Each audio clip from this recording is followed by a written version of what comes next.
Imagine if you could have an extra $10,000 in your bank account within the next year. How would that make you feel? More confident, more secure, and more in control of your finances? Well, by the end of this video, you'll have the tools to make that dream a reality. In today's uncertain economic climate, saving money for a rainy day is more important than ever. A rainy day fund can provide financial security and peace of mind in the event of an unexpected emergency or job loss.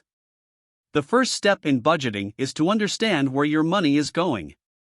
Take a look at your bank statements and make a list of all your expenses.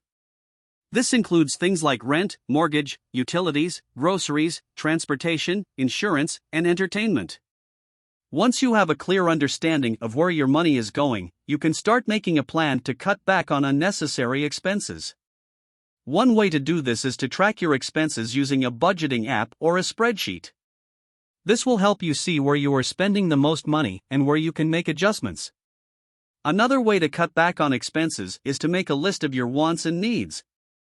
Prioritize your needs and cut back on your wants. This will help you focus on what's important and avoid overspending.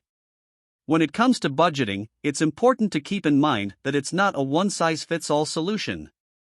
Everyone's financial situation is different, so it's important to find a budgeting method that works best for you.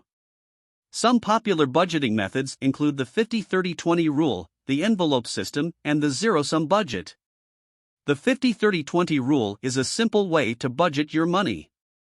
It states that 50% of your income should go towards necessities, 30% should go towards wants, and 20% should go towards savings and debt repayment.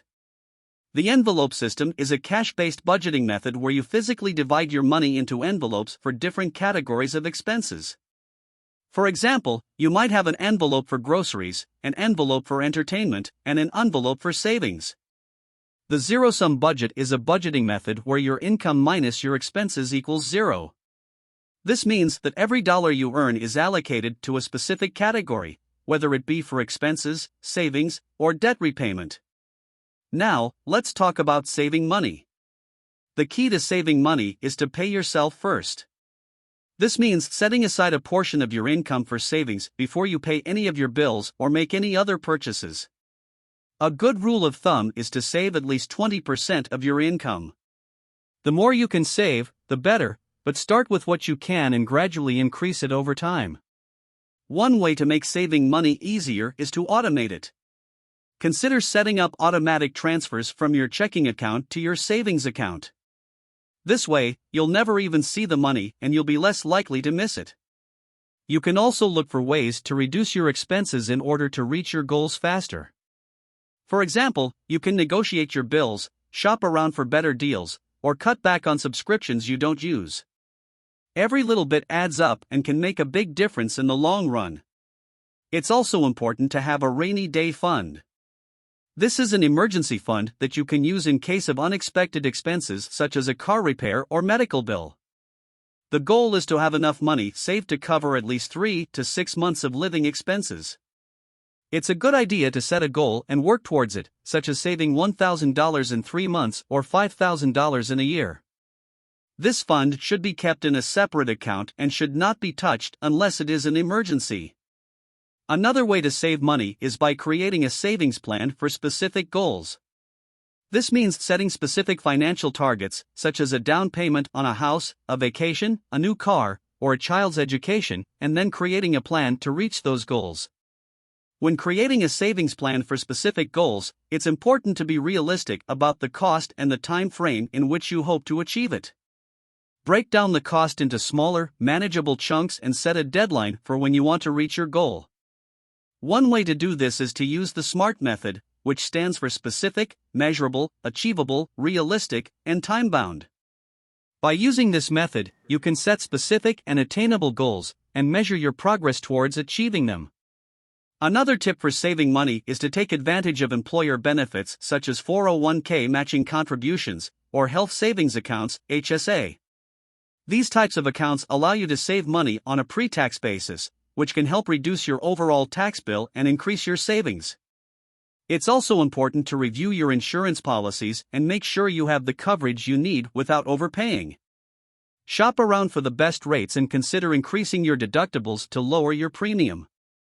Another key aspect of budgeting and saving is to have a clear understanding of your credit score and how to improve it.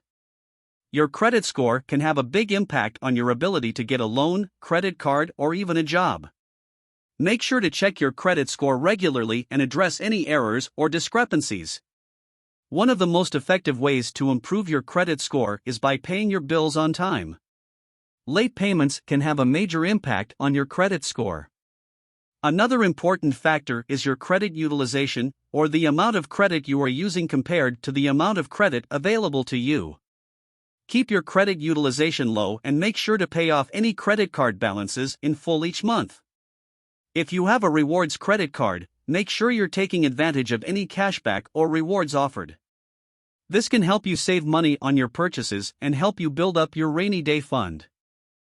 Finally, one of the best ways to boost your savings and make sure you have money for a rainy day is by looking for ways to make extra money. One popular way to do this is by taking on a side hustle.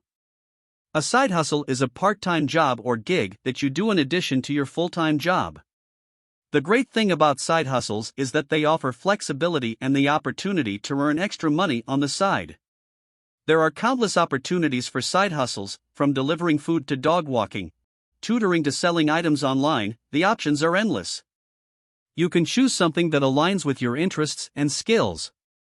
And who knows? Your side hustle might do more than just boosting your savings. It could open up new opportunities, lead to a career change, or even help you discover a new passion. We hope you found this video on budgeting and saving money for a rainy day helpful. Don't forget to subscribe to our channel for more financial tips and advice, and leave a comment with any questions or suggestions for future videos. Thank you for watching, and we'll see you in the next video.